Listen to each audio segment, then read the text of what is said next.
Hello friends, welcome my channel. আজকে আমি কারকোল দিয়ে কী বানাবো ভিডিওটা দেখলেই বুঝতে পারবে। তো আমি কারকোলটা কুচি করে নিয়েছি।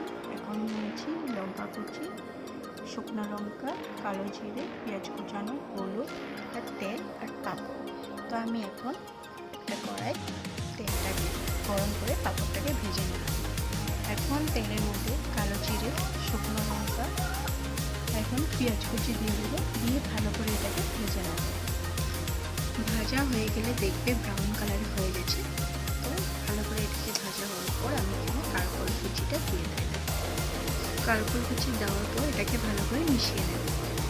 ভালো করে মেশানো হয়ে গেলে পরিমাণ মতো হলুদ, পরিমাণ মতো নুন,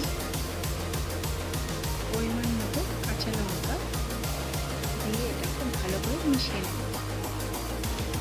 মিশিয়ে এটাকে 10 থেকে 5 মিনিট ঢেকে রাখবো। এখন ঢাকনা ওঠানোর পর দেখতে পাচ্ছ হয়ে গেছে। এখন পাঁপড় ফ্রাইড করে রেখেছিলাম সেটাকে দিয়ে দিয়েছি। এখন আমি এটাকে ভালো করে মিশিয়ে নেব। মিশিয়ে 2 থেকে 3 মিনিট এটাকে ভেজে নেব। তারপর এখন দেখতে পাচ্ছ হয়ে গেছে।